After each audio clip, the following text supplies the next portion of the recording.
Okay.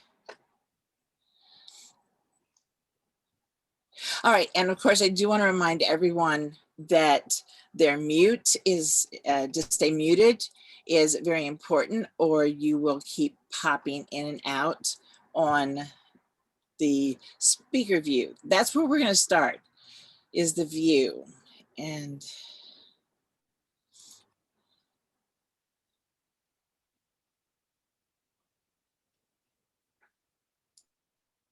bear with me. We're going to try and get this. Come on. Oh, jeez. I'm sorry, my mouse is not working very well. I apologize for that. Okay.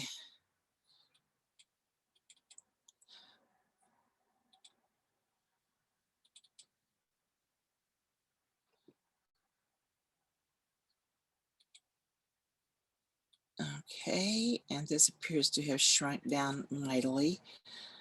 Okay. We want, this is what your gallery view should look like. And I want the entire screen to show up. And apparently I'm not going to get that. So this is what we're going to do. I'm going to walk each one of you through the appropriate buttons. Up in your upper right hand corner, you're going to see an icon that says view beside of it. Under that, you're going to see speaker, and you're going to see gallery, and you're going to see full screen or exit full screen, depending on which one you're in. Now, on this, speaker view is extremely important because that is going to be your competitive screen.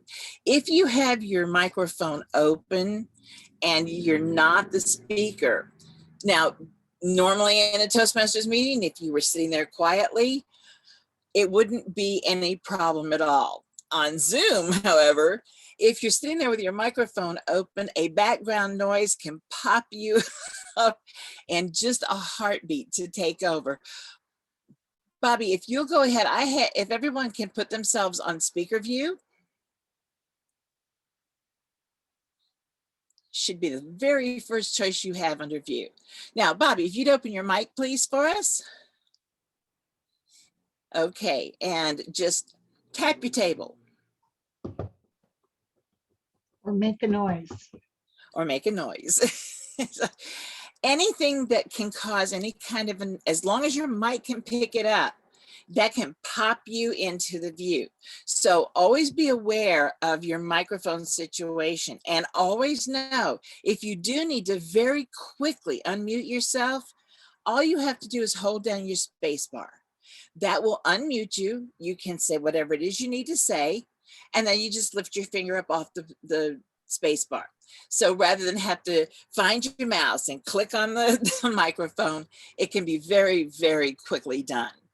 Okay, and of course, gallery view, I know everybody is familiar with gallery view. You just click on that and everybody who's attending just pops up on your screen. They're all right there and you can wave at them and they can wave back to you. Now, sometimes, I don't know about you, but sometimes I need the Zoom window to not take up my entire screen. When that is the case, and I need to actually be able to see behind it, going to view and clicking on exit full screen gives me the command of how big or small my Zoom window is going to be. And you can take it down pretty small. But of course, depending on how many people you've got attending, then you may have more than one page you have to deal with. But if for some reason you need to maybe access notes that you have on your screen, this is a great way to be able to have that confidence builder and still maintain your Zoom window. So always remember that should you need to access notes or anything else that you have on your screen, exit screen view, full screen is exactly what you want to do. All right. Now, on my particular audio video setup, I have an external camera that has a microphone, But I can't use the microphone that came with my camera, because if I do, I get this terrible disconnect in video and audio. So if you come down to your bottom left corner of your screen, where you normally would click and mute, you'll see right beside the microphone is a little caret. Now, just click on the caret and it's going to pop up all kinds of options. If you're using your system camera, being the computer camera, and you want to use the microphone that's also built in, you'll notice that that's one of the options. It's probably the default option if it's the only camera and microphone that you have. If you have, like I do, an external camera and microphone, you actually will get the choice of using either one. If you have this setup, make sure you test it. Because when I first got this camera, I didn't realize that it was going to be a synchronization issue. So I was watching me move and then listening to myself talk. So test it out, and that way you'll know which one of these that you need to select, and always test it. Okay, so moving on over to the video, which is the same situation. You click on it, it pops up a list of possibilities. For me, I'm using what lists up as a webcam gadget. So I have that clicked on, so I don't use my built-in HD camera. There's some other things here that you might notice. Now, before I go into this, I'm going to be referencing aspects of the latest download for Zoom. If for some reason you don't have that, so you don't see some of the things I'm talking about, the upside is all you'll need to do is after the meeting, just go ahead, take care of that download, and then you can just go to our YouTube channel and run through this tape again, just as a reminder of what you need to check on. But for most of you, you should be able to see the choose virtual background option, because that's something that comes even with default Zoom. In this area, it basically takes you to settings and then pops you into the background and filters. But when you see your settings list over to the side, just a quick rundown, you'll see the dual monitors, option if you need it, whole checklist. Just all you have to do is check what you think you're going to need. And if you don't wind up liking what that did, just uncheck it. You can go in and out of settings and take care of it without any problems whatsoever.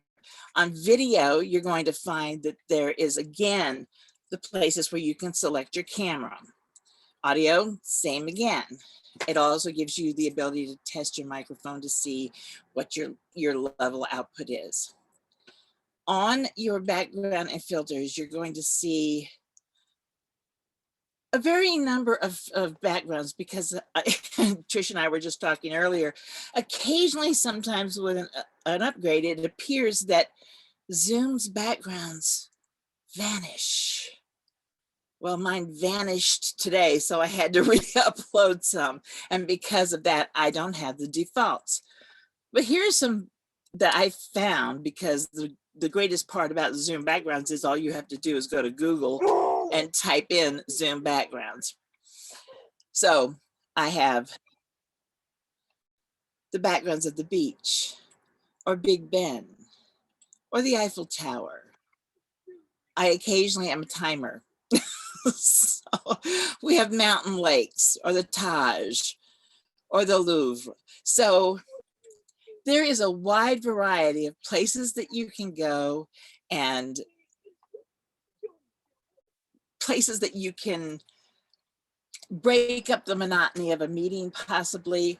I know that, and that would be my dog. I apologize right now. But you can have a theme night where everybody at the meeting uses a different background. I know that Trish had a club where they actually did cocktail night. So everybody had kind of a cocktail related theme as their background. So be open to using all these different backgrounds that are out there and available, because they are a wide variety. I have several that I haven't re-uploaded, but I have a Knives Out background from the movie. I also have the Justice Hall of the Justice League of America. So, you know, you can pretty much be anything you want to with this. Now I want to take you to the next link that you should see, which is video filters. Now, in this particular place, there's a lot of different options here.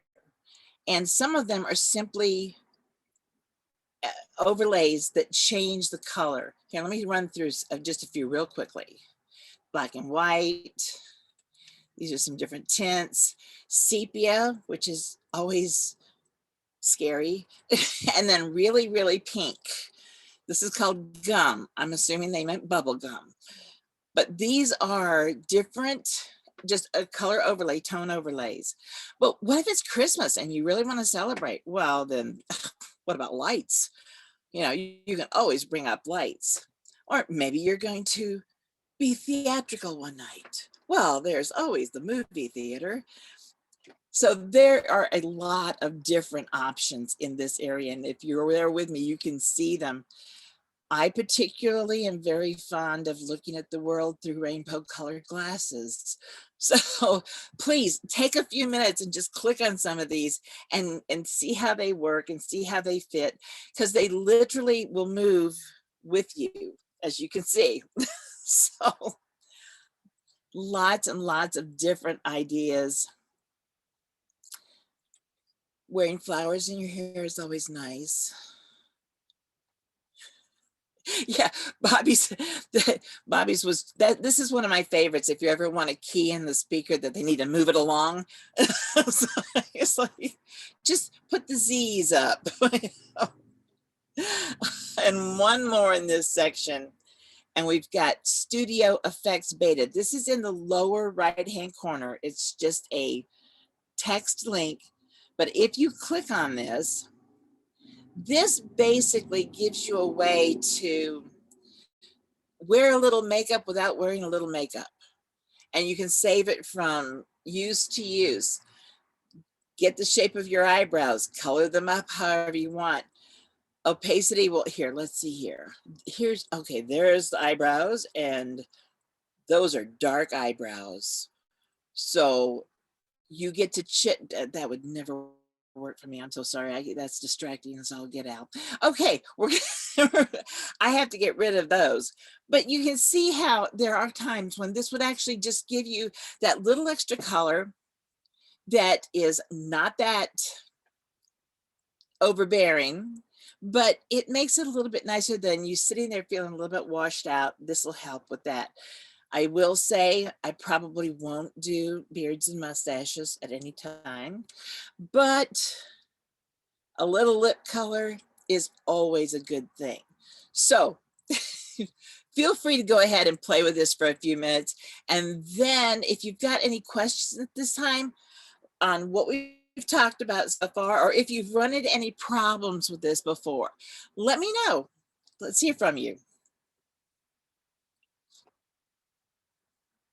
Oh yeah, Bobby, go ahead. You can unmute yourselves now. We'll just have a few minutes of just kind of like open mic and. Okay. I have a question because I saw Brett had a border that was like a TV set, but I don't have that in my list of filters. I'm assuming that was a filter. You don't have it? I don't Okay, have let's see here. On mine, it is right after the theater, and then there's also this one. And Yeah, that's the one he had, and I don't see that one. I have, like, the pig faces and the mustache and the glasses and stuff, but that's pretty okay. much Then where it stops. it's possible that you have an upgrade that you Okay. need to download. Okay. If you're not seeing some of these things, I mean, it's like the studio effects. I didn't have, oh man, I got to get rid of that TV. I didn't have those. And then finally realized it was just an update that I had missed. So if you're not seeing some of these, just go in up to your Zoom menu and have it checked for an update, because that's probably what it is. Okay. Thank you. Okay. Anybody else have any experience with this or questions about it? I do. Yeah.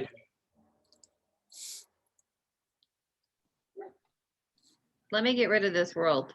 Okay.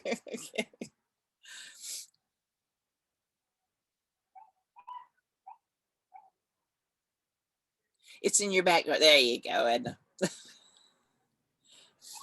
Okay, so I have a hard time downloading my virtual timer colors. They just I don't know where to find them. Okay, I went to Toastmasters International. I didn't even have to log in. I just went to the search field and I typed in Zoom backgrounds. And the one that I have up right now, plus the blue Toastmasters background that Julie has, and the timer backgrounds. They had two different types of timer backgrounds. One was the stoplights, and then one was the solid backgrounds of green and yellow and red. That's where you can get those. And it literally is a download of JPEG files. And then you go to your studio or your video options, go to your backgrounds, and there is a plus right next to your virtual backgrounds at the top. You'll have virtual backgrounds, you'll have video filters, and then excuse me, right over on the right side, there's a little plus. You click on that and you literally can upload a dozen of them at the same time, or just one, depending on how many you want to upload.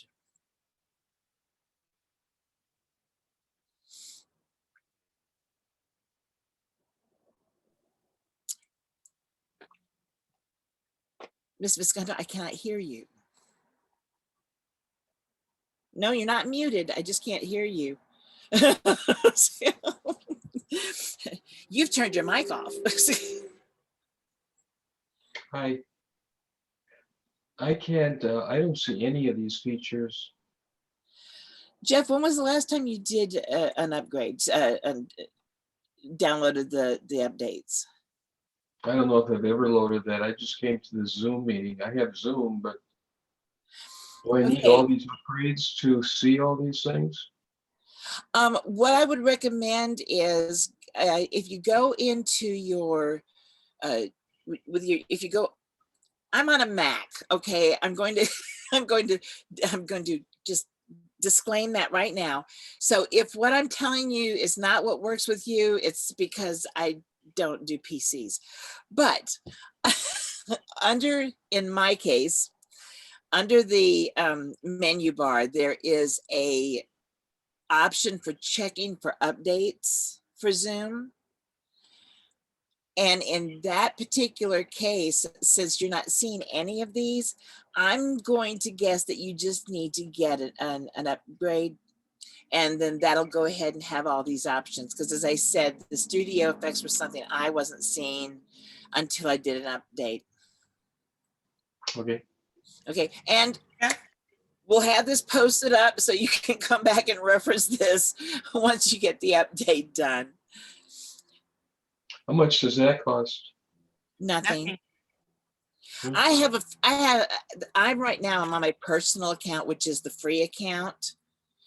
And I can update anything that a pro account can.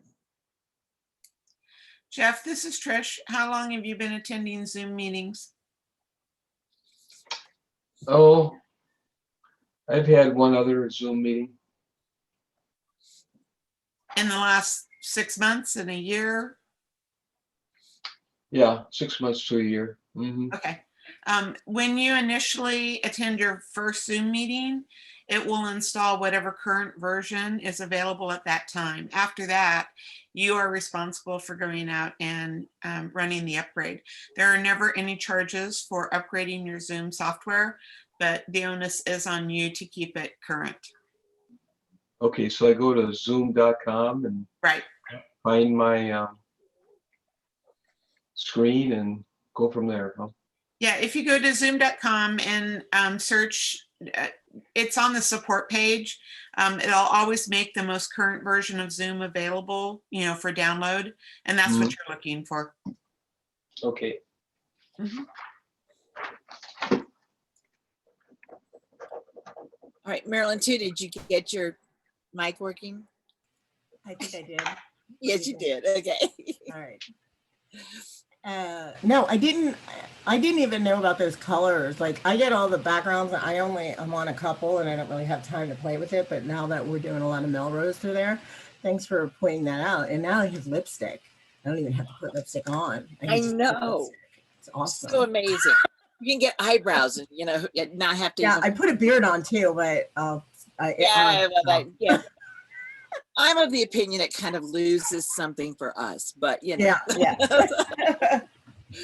But to have eyebrows that look like I shaped them, hey, that's worth money. Yeah. So, the glasses hide them or hide mine one are eyebrow, basically.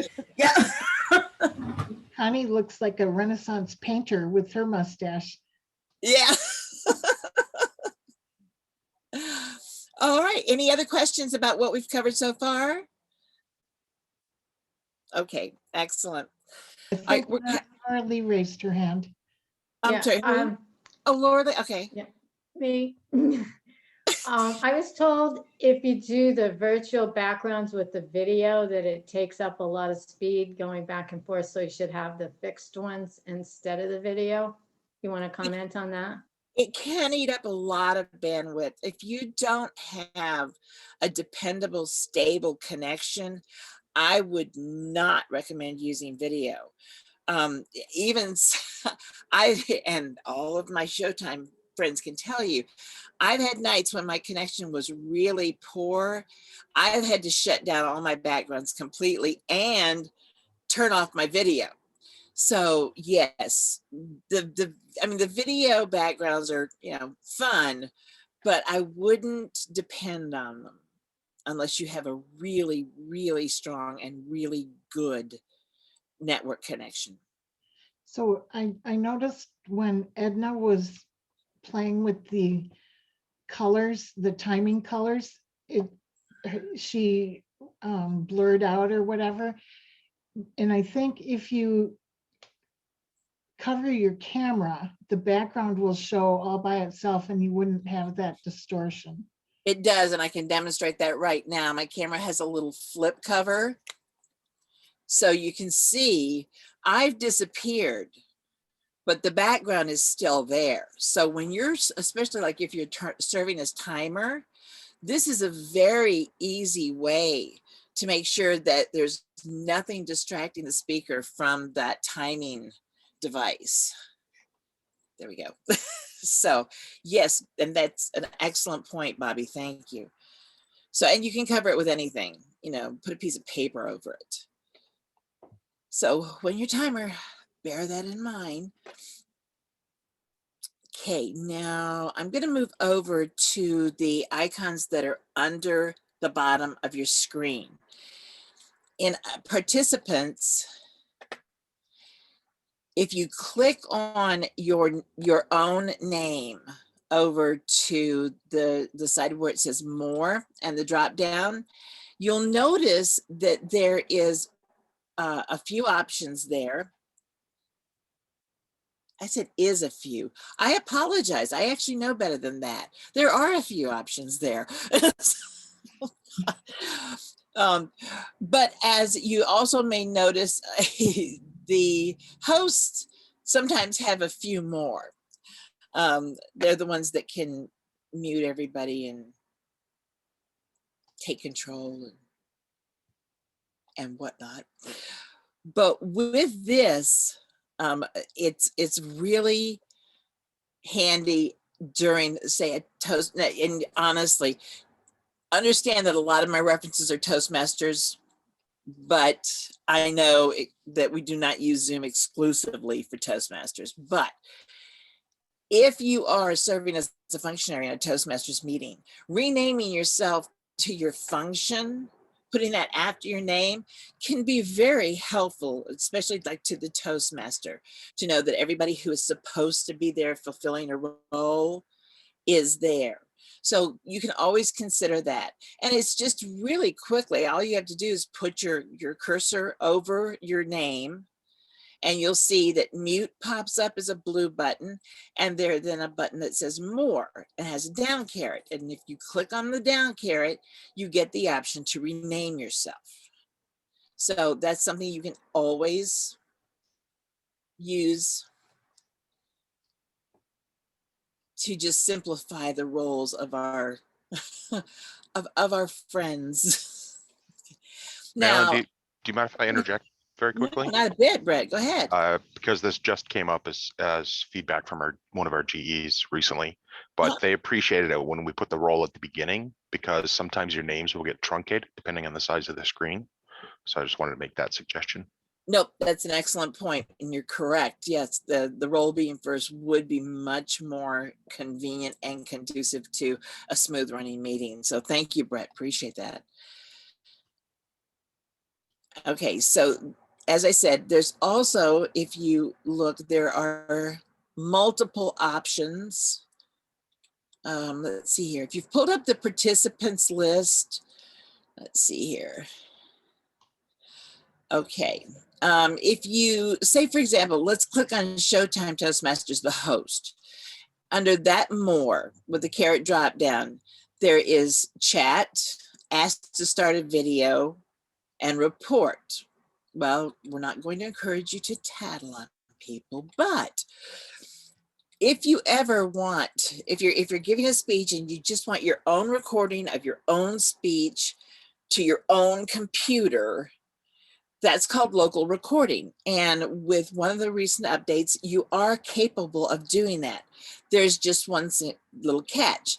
If you'll click on the, well, not now because we are recording, but if you click on record button during a meeting that is not being recorded, you can get a pop-up that says, ask the host for permission. I don't remember exactly what it says. Okay, you ask permission to the host to record. You have to leave that dialog box up until the host has time to grant you permission. If you close it down, they don't have the ability to say, sure, go ahead and record. Once they've granted that permission, then you just click on the button. It only records what you want it to record, and it only goes straight to your computer. It does not save out into the great cloud of Zoom world. So nobody will see it but you. So a lot of people who especially are thinking about competing, or they've given a speech that they think they might give again, they like to have that initial recording so that they can refer to it. This would be how you would do that. Chat, pretty much everybody here is familiar with the chat field. With a recent update, we now can actually copy the chat. Before, it looked as though we had the ability to copy chat, but what happened was huge chunks of it would not be there. You'd copy it, and then things that you know were in the chat had vanished. So you can go ahead, and if you bring up chat, you can see over to the bottom right, the ellipsis there. If you click on that, you see the save chat. Now, be aware, the save chat will save everything that is public, which means anything to everyone, and it will save anything that you personally have had as a private chat. Now, no one else can copy your private chats. They only are available for you. So you don't have to worry about this function in any way stepping on your toes as far as privacy goes. you would be, well, you and the person who was involved in that chat are the only people that would be able to actually save the chat with that as part of it. Also, has everyone had an opportunity to use the file upload option for chat? Have you either used a file that someone has uploaded, or have you uploaded one yourself?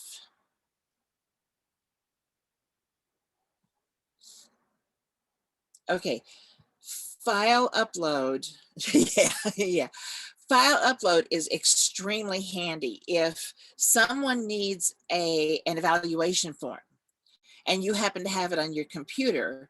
You can literally click on file in your chat and it will give you the options: Dropbox, OneDrive, Box, SharePoint, wherever you might have a file saved, well, in your computer, wherever you might have that file saved. Then you just go there, you find the file you want, just as though you would be uploading it to any other place. You click on it and it uploads it into the chat. As you can see, Brett has uploaded and Edna too. They've uploaded into the chat files that you now, everyone here, is capable of downloading at their end. So as I say, especially with like evaluation forms, that type of thing, very handy, very quick. You don't need to worry about emailing it to anybody. So that's one thing that you definitely want to keep in mind about using it. It's quick, fast, and easy. Down and dirty, I suppose. Okay, and then of course, share screen, which we're not going to complicate things right now, but when you click on share screen, you're going to see every file that you have open on your laptop as a possible share. You're also going to see the Zoom whiteboard. Now, if you're really good with your mouse, I suppose you could write on it. I can't. I'm not that good with it. But if you have one of the pads where you can write on with the pen, it's the accessory that plugs into a lot of computers, then that whiteboard can become extremely handy, because it's literally as though you were standing in a meeting room, whiteboard on the wall, and you just can write out whatever it is that you need to share, or you need to explain, or you need to demonstrate to the other people in your meeting. So that's an option that you want to kind of keep in mind. We don't use it a lot with Toastmasters, but there are lots and lots and lots of ways that it can be used, particularly in business meetings. So I want to make sure that you've got that knowledge. It is available for you if you need it. Okay, quick break. Yes, Edna, I was just going to say, do we have any questions? So you can play tic-tac-toe with somebody. You can play tic-tac-toe with it. And I might be able to do that with my mouse. So. Any other questions or comments? Anything that you maybe have used with this? Or any of these? Has everybody used the rename function? Okay, well, why don't you go ahead and try renaming yourself now? It'd be very quick, very easy. Just take off your last name, put in your middle name. But I just go ahead and give it a try. It won't take any time at all.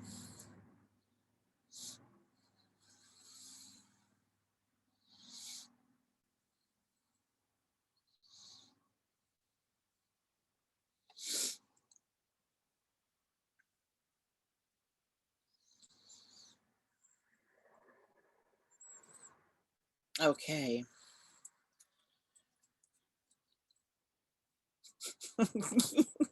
Marilyn too.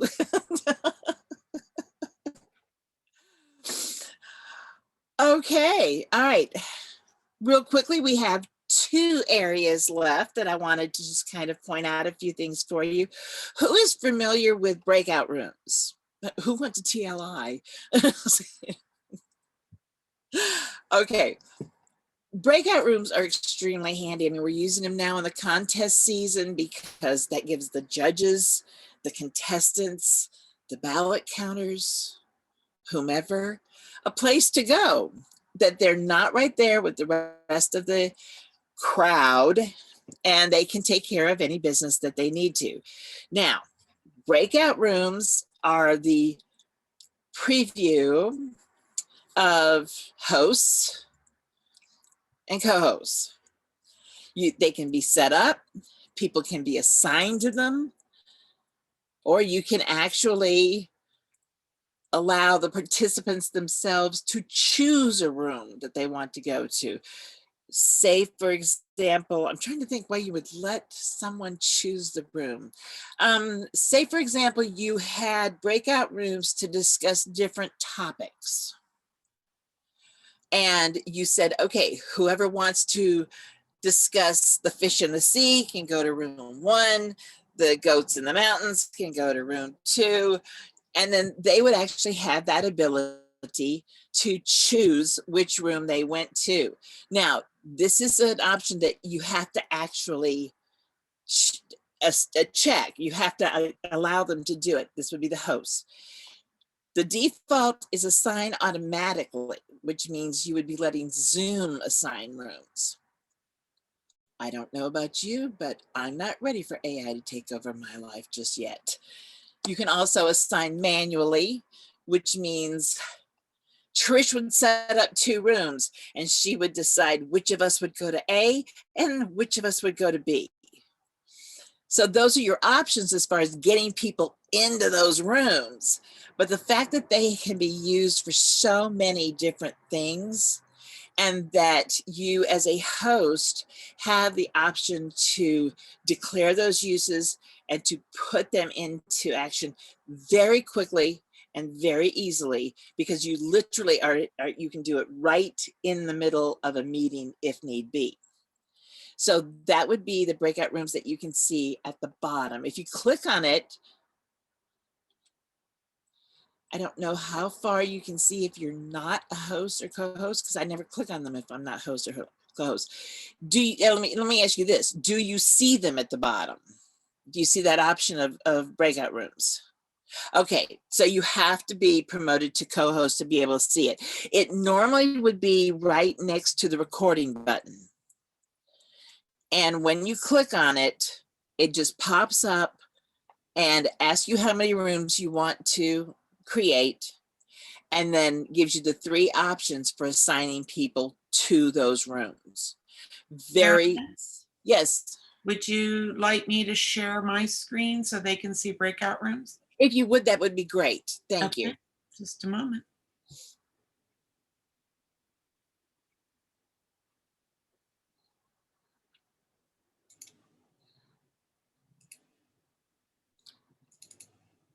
Okay, you should all see my Zoom window now. Okay, because I have the host role for this meeting, you can see I have the breakout room options down here on the control bar. When I click them, I'm going to get this. No breakout rooms were pre-created for this session. So the only choices I have at this point are to allow Zoom to assign automatically, for me to assign manually, or to let participants choose a room, which is the choice Marilyn was just talking about. So do you want me to actually assign everyone to a room and you all get to experience this? I got a thumbs up from Edna. I'm getting a laugh from Julie. Okay. All right. And let's do that. Then anyone who has not participated in something like TLI has not had this experience. So let's go ahead and just do that. Okay. All right. So I'm going to, we've got 2, 4, 6, 8, 10. I'm going to do 3 breakout rooms. Okay. And I'm going to let Zoom assign you automatically. So in about 30 seconds, you'll all disappear into a breakout room. And then I will give you a few minutes, and then I will close all the breakout rooms to bring you all back into the main room. All right. It's been nice seeing you. Here we go.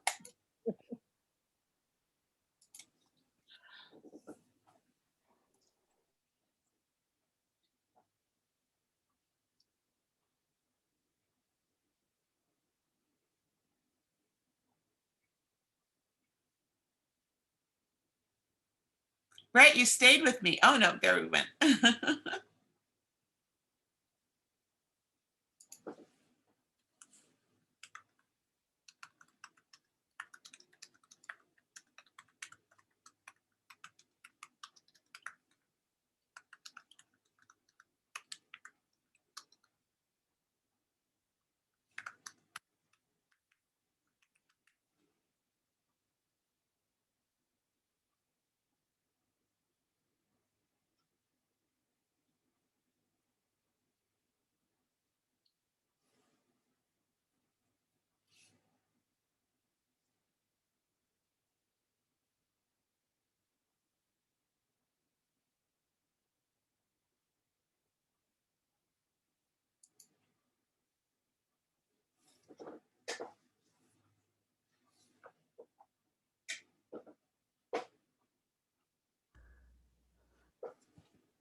Hey guys. Hello, welcome back.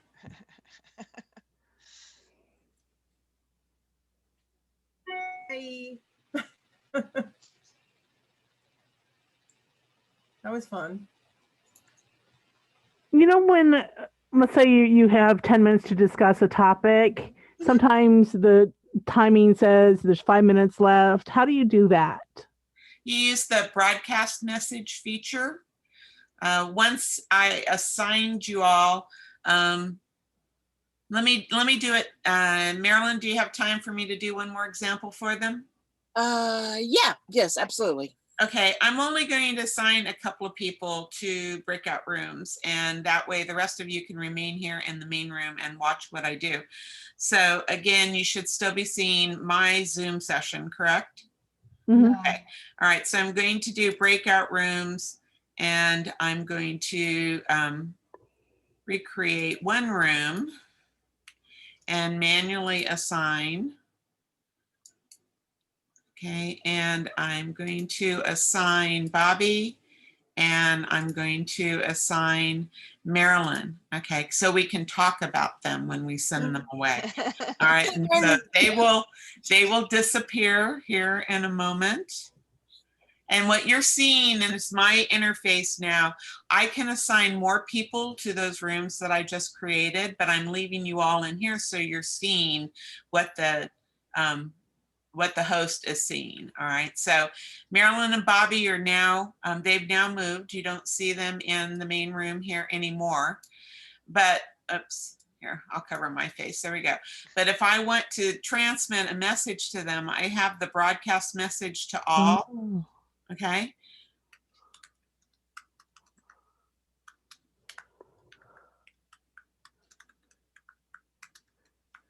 Okay, and then I can click broadcast. They are going to see that. It's going to pop up at the top of their Zoom window.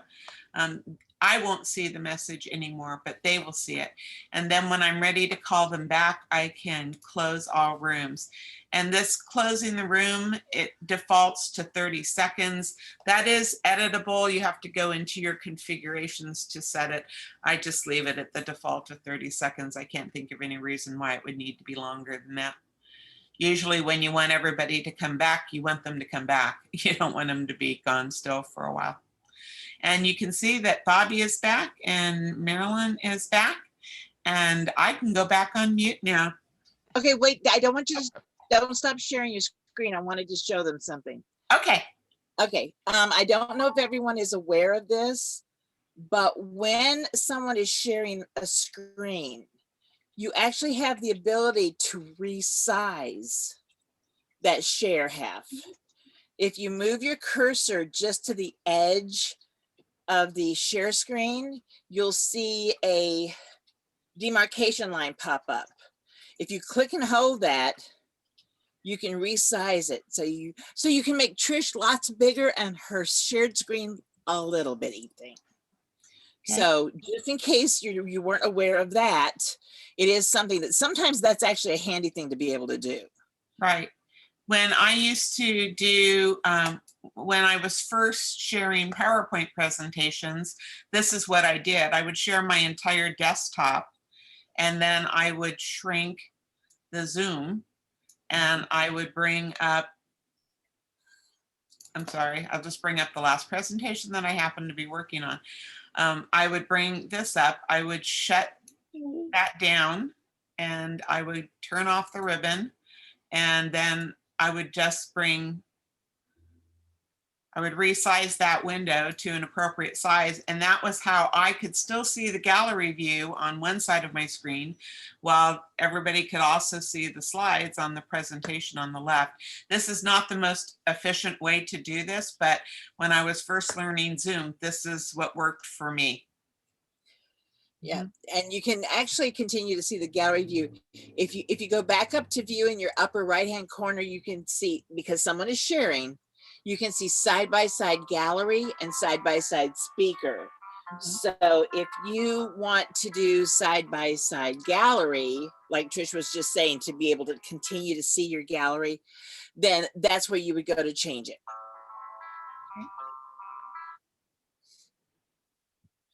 Thank you very much, Ms. Trish. We appreciate that. Okay. And then here were the video controls that Marilyn was referring to later, since this seems to be working for me. We're here off the video option.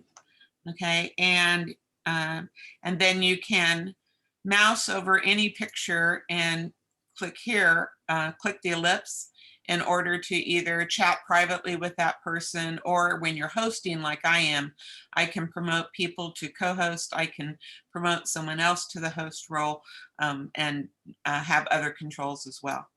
So Jeff, you were asking earlier, if you're not seeing all the options here in your virtual backgrounds or in your microphone controls that Marilyn was talking about, it means more than likely you are behind on a release. You just need to update your Zoom.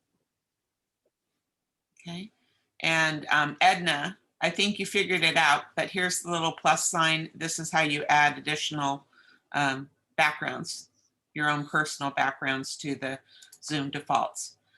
Okay, I'm going to stop sharing now. Wait, Thank you. I have Wait, a oh, question. Wait.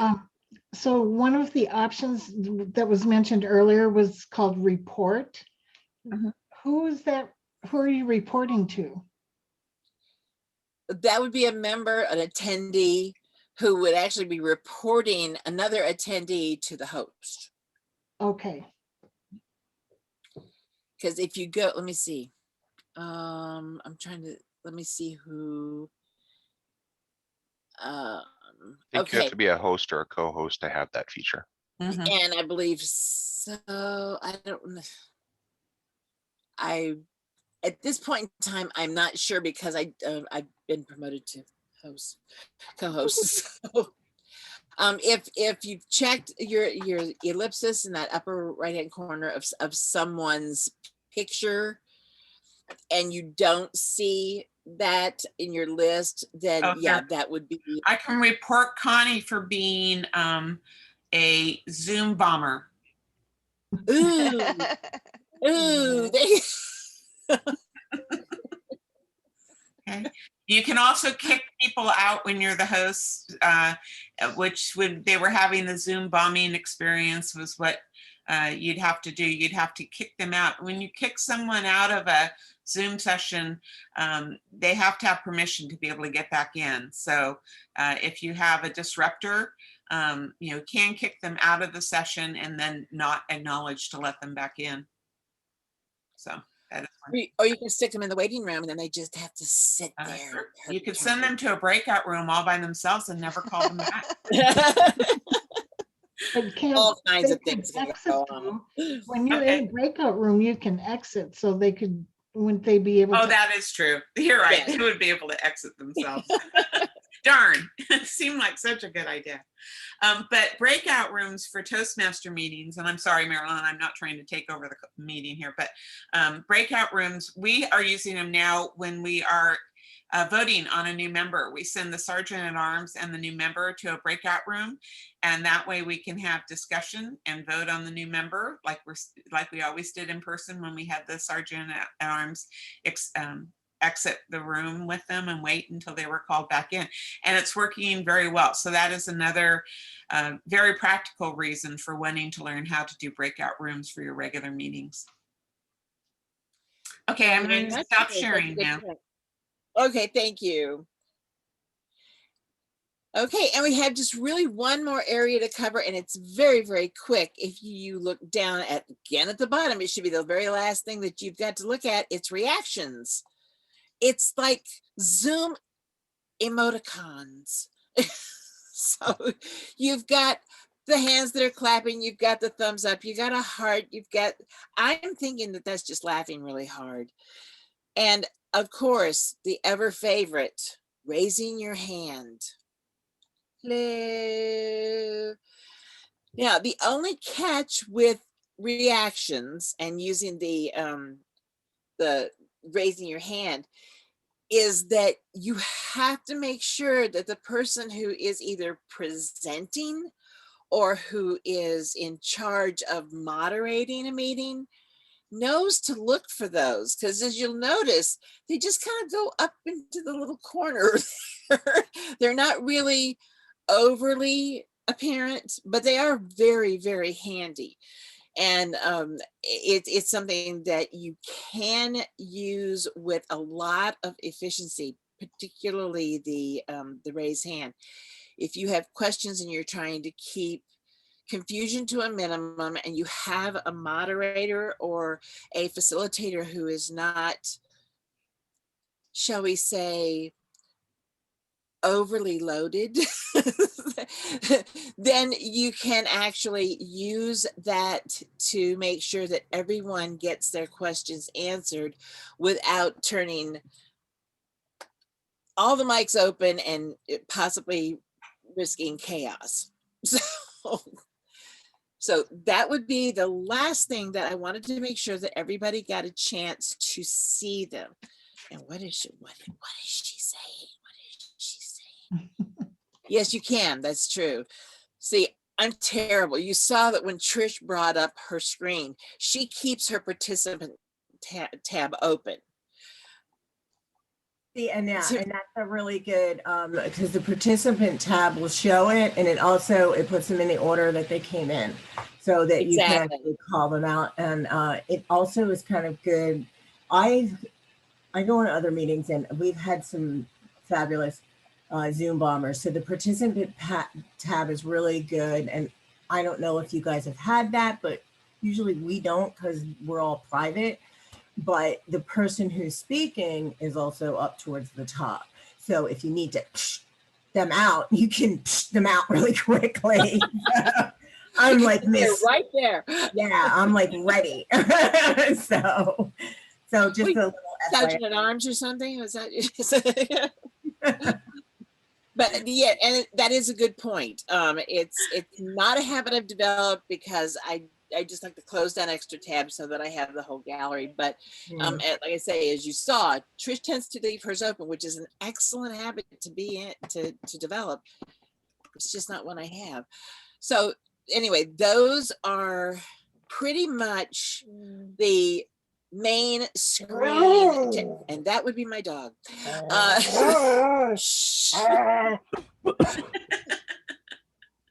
Okay, it's not what it sounds like. She's been fed and she's been outside. She's fine. But I wanted, would you hush?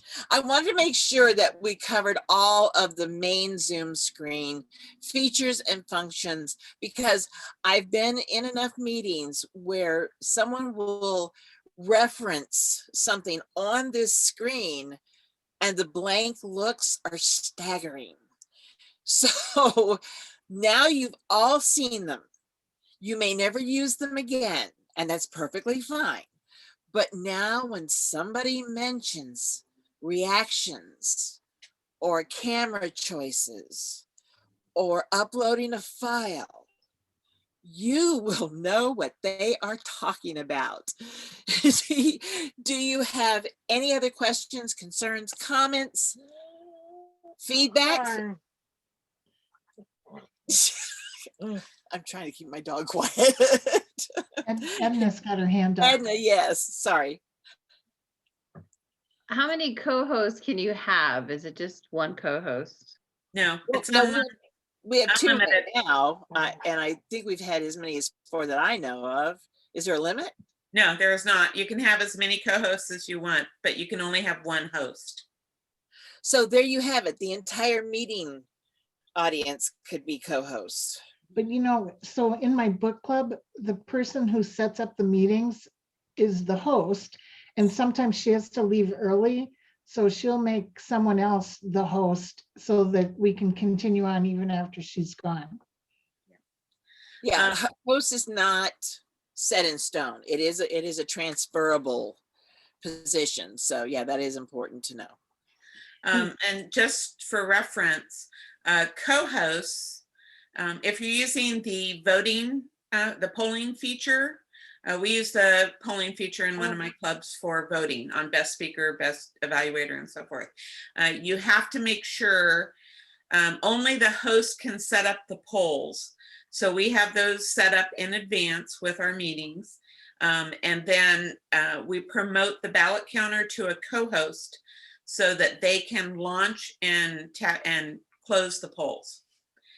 And it's important to also mention that polls and even some of the meeting functions, those would be set up actually on the website, on Zoom's website, in the account administration functions.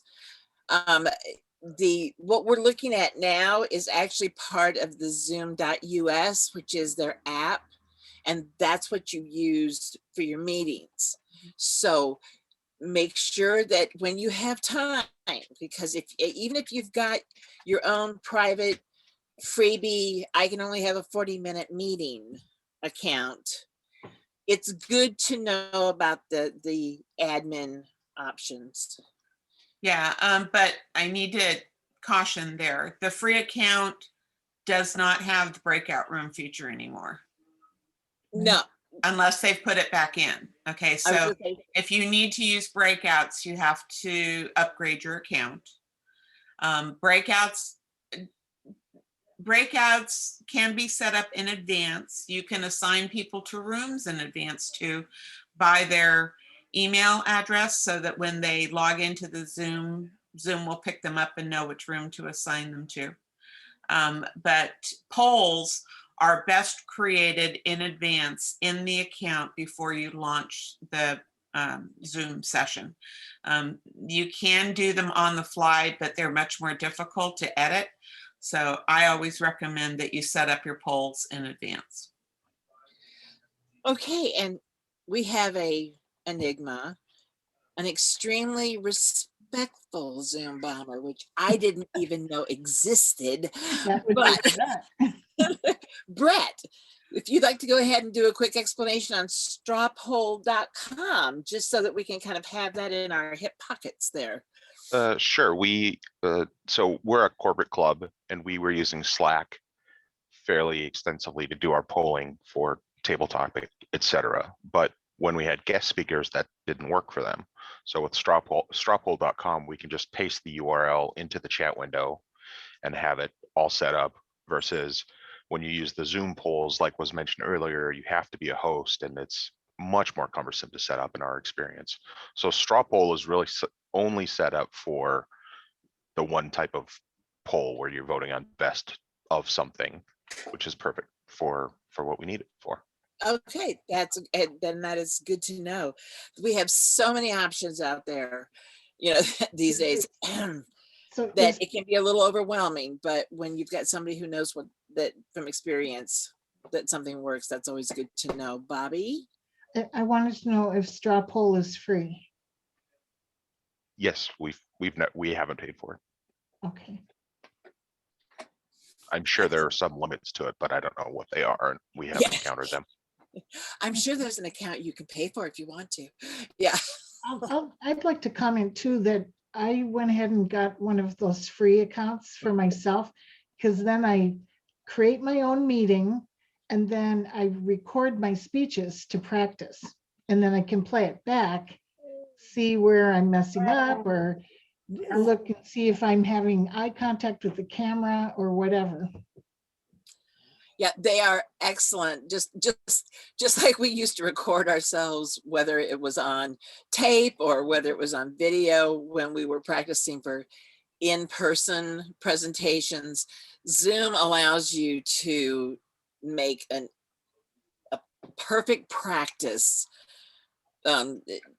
recording so that you can go ahead and self-feedback. And I've used it several times. So, That was and working. it saves right to your computer. So it's you don't have to access anything. It's just right there on your computer. It's Yes. also a good way when, Marilyn, you were suggesting to make sure you test your video and audio. What I did was record myself, and then I actually have 4 different microphones right now. So I went through all 4 and just repeated the same sentence to see how it sounded on each one, so I knew what was the best audio quality. Oh, excellent. Yeah. There you go, Trish. When I was working on the podcast project, I recorded all my podcast sessions using my Zoom account. It just worked really well.